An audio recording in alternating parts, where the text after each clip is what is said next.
नमस्कार दोस्तों, स्वागत है आपका इस वक्त की बड़ी खबर में, जो कि सीधा बंगाल चुनाव से आ रही है। वेस्ट बंगाल इलेक्शन 2021, ममता बनर्जी के घर कमल खिलाने की अटकलें तेज। दूसरी बड़ी खबर में बताएंगे, संसद सत्र के बीच में ही बंगाल में बड़ा मोर्चा खोलेगी भाजपा, जाने ममता को मात देने को क्या है रणनीति। तीसरी बड़ी खबर में बताएंगे, पीएम मोदी 7 को बंगाल के हल्दिया में 5,000 करोड़ की परियोजनाओं की देंगे सौगात। इसी प्रकार के 10 बड़ी खबरों में आपको ले जाएंगे। लेकिन अगर आप भी मोदी के साथ हैं और आपको लगता है कि बंगाल में भाजपा की सरकार बनने जा रही है और ममता दीदी बुरी तरह हारने वाली हैं, तो आप सभी इस वीडियो को लाइक कीजिए, इस चैनल को सब्सक्राइब कीजिए और घंटी बजाएं और कमेंट में लिखें जय हिंद। रुख करते हैं पहले खबर की तरफ। वेस्ट बंगाल इलेक्शन 2021, ममता बनर्जी के घर कमल खिलाने की अटकलें तेज। जी हां दोस्तों, भारतीय जनता पार्टी और तृणमूल कांग्रेस पश्चिम बंगाल विधानसभा चुनाव 2021 से पहले एक दूसरे के नेताओं को तोड़ने में लगी हुई है। तृणमूल कांग्रेस ने मुकुल रॉय के साले को अपनी पार्टी में शामिल करा लिया, तो अब भाजपा ने तृणमूल सुप्रीमो ममता बनर्जी के घर में सेंध लगाने की तैयारी शुरू कर दी है।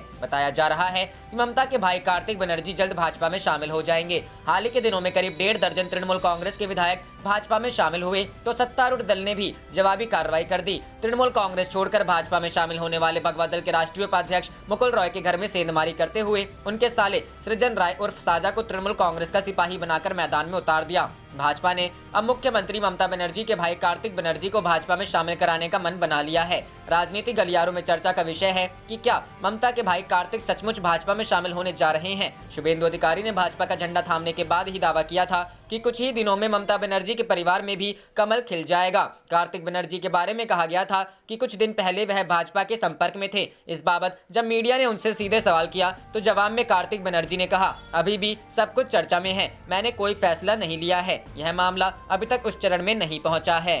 रुख करते हैं अगली खबर की तरफ। संसद सत्र के बीच में ही बंगाल में बड़ा मोर्चा खोलेगी भाजपा, जाने ममता को मात देने को क्या है रणनीति। जी हां दोस्तों, संसद के बजट सत्र के बीच में ही भाजपा पश्चिम बंगाल की चुनावी रणनीति पर तेजी से अमल करने जा रही है। 6 फरवरी से पार्टी की राज्य में परिवर्तन यात्राओं की शुरुआत हो रही है। साथ ही एक हफ्ते में राज्य में भाजपा अध्यक्ष जेपी नड्डा, गृह मंत्री अमित शाह के साथ प्रधानमंत्री नरेंद्र मोदी भी राज्य के दौरे पर रहेंगे। पश्चिम बंगाल में भाजपा फरवरी महीने में 5 स्थानों से परिवर्तन यात्राओं की शुरुआत कर अपने चुनाव अभियान को तेजी देगी। भाजपा अध्यक्ष जेपी नड्डा 6 फरवरी को नवदीप से पहली परिवर्तन यात्रा की शुरुआत करेंगे। इसके बाद 11 फरवरी को गृह मंत्री अमित शाह कूच बिहार से एक और परिवर्तन यात्रा को आगे बढ़ाएंगे। इस बीच प्रधानमंत्री नरेंद्र मोदी एक सरकारी कार्यक्रम में 7 फरवरी को हल्दिया में रहेंगे। भाजपा की परिवर्तन यात्रा के दौरान तृणमूल कांग्रेस और वामपंथी दलों से कई नेता और कार्यकर्ताओं को पार्टी में शामिल कराने की योजना है। दरअसल भाजपा राज्य में अपनी ताकत को बढ़ाने के लिए विरोधी दलों में लगातार सेंध लगा रही है, ताकि चुनाव के पहले अपनी जमीन को मजबूत किया जा सके।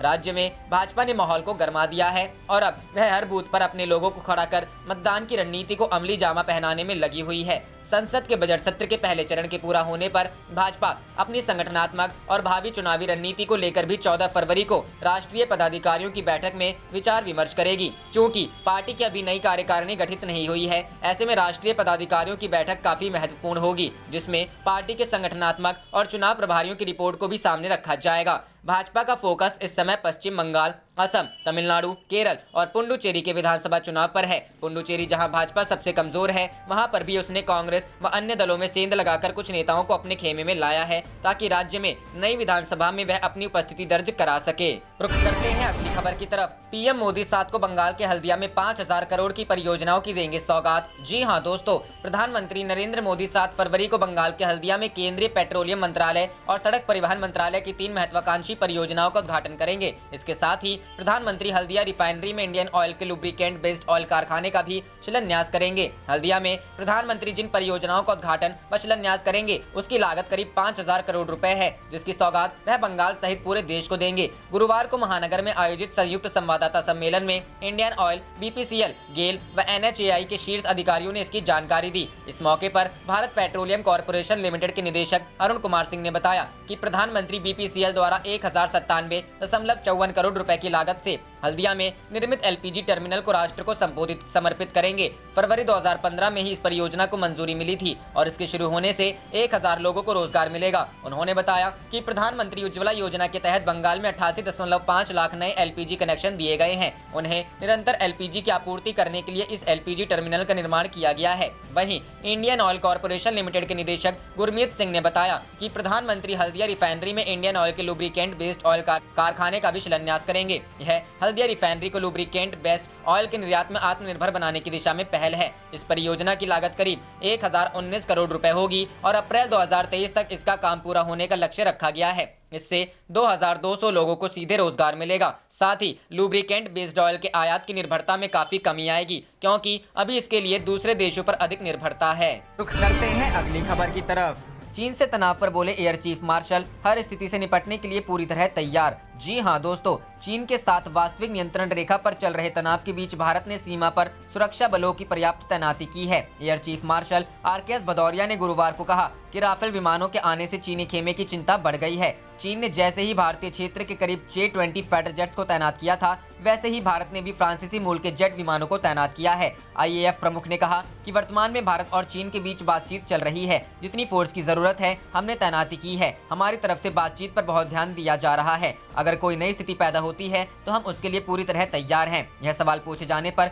कि क्या राफेल विमान चीन के लिए चिंता पैदा की है, वायुसेना प्रमुख ने कहा कि निश्चित रूप से यह चीन को परेशान करने वाला है। चीन पूर्वी लद्दाख के करीब के क्षेत्रों में अपना J-20 लड़ाकू विमान लेकर आया, लेकिन जब हम इस क्षेत्र में राफेल लेकर आए तो वह पीछे चले गए। हम उनके कार्यों और क्षमताओं को अच्छे से जानते हैं। उन्होंने कहा कि पूंजीगत खर्च में 20,000 करोड़ रुपए की बढ़ोतरी सरकार का बड़ा कदम है। पिछले साल भी 20,000 करोड़ रुपए के अतिरिक्त फंड उपलब्ध कराए गए थे। इससे तीनों सेनाओं को मदद मिली। मुझे लगता है कि यह हमारी क्षमता निर्माण के लिए पर्याप्त है। नए हथियार प्रणालियों के अधिग्रहण के लिए सुरक्षा बलों को पिछले वर्ष की तुलना में 18% से अधिक की वृद्धि हुई है। आपातकालीन और अन्य प्रावधानों के तहत हथियार और अन्य पुर्जों को खरीदने पर अतिरिक्त 20,776 करोड़ रुपए खर्च किया गया है। इस धन का उपयोग Spice 2000 bomb, Spike anti tank guided missile, assault राइफलें, टैंक और फाइटर जेट्स के लिए गोला बारूद बनाने के लिए किया गया है। 2021-22 के केंद्रीय बजट में रक्षा मंत्रालय को 4,78,195.62 करोड़ रुपए आवंटित किए गए हैं। रक्षा पेंशन के लिए 1.15 लाख करोड़ रुपए भी आवंटित किए गए हैं, जो सैन्य और नागरिक दोनों को दिया जाएगा जिन्होंने रक्षा मंत्रालय के तहत काम किया है।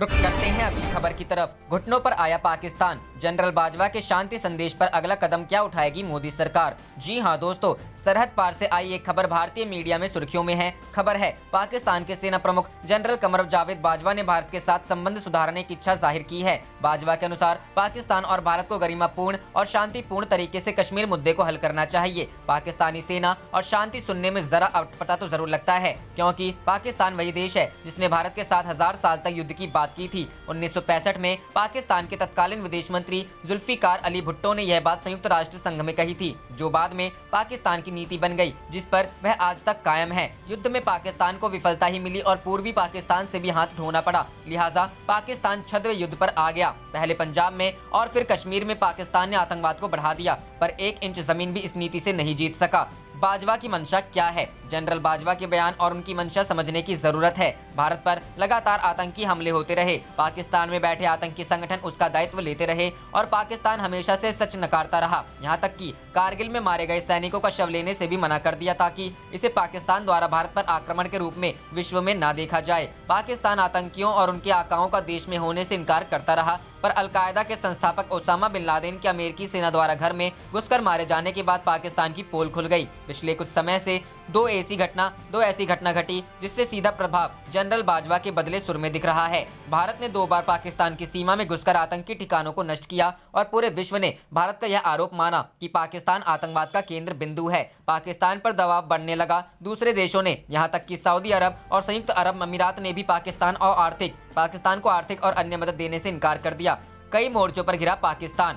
FATF राष्ट्रों ने पाकिस्तान को वॉच लिस्ट में डाल दिया और लोन देने से मना कर दिया। सऊदी अरब ने पाकिस्तान से लोन वापसी की मांग तक कर दी। हालत ये है कि पाकिस्तान पूरे विश्व में अलग थलग पड़ गया है। चीन, तुर्की जैसे गिने चुने देशों के सिवा पूरा विश्व पाकिस्तान के खिलाफ हो गया है। लोन और आर्थिक सहायता बंद होने के कारण पाकिस्तान की अर्थव्यवस्था चरमरा गई है और देश दिवालियापन के कगार पर पहुंच गया है। जनरल बाजवा की शांति दूत बनकर सामने आने का सबसे बड़ा कारण पाकिस्तान की अर्थव्यवस्था और उसका अलग थलग हो जाना ही है। ऐसा नहीं है कि पाकिस्तान के नेता भारत के साथ मैत्रीपूर्ण संबंध नहीं चाहते थे, पर पाकिस्तान में सेना सरकार पर हावी रहती है। पाकिस्तानी सेना को यह कभी मंजूर नहीं था कि भारत के साथ संबंध सुधरे, क्योंकि इससे सेना की अहमियत कम हो जाती। जब से पाकिस्तान का गठन हुआ तब से ही भारत के विरुद्ध और खासकर कश्मीर के मुद्दे पर ही सेना का अस्तित्व टिका रहा है। पाकिस्तान में चाहे सरकार किसी की भी हो, शासकों का हाथ हमेशा से सेना के कारण बंधा रहा है और भारत विरोधी नीति में कभी कोई बदलाव नहीं आया। रुख करते हैं अगली खबर की तरफ। संसद सत्र के बीच में ही बंगाल में बड़ा मोर्चा खोलेगी भाजपा, जाने ममता को मात देने को क्या है रणनीति। जी हां दोस्तों,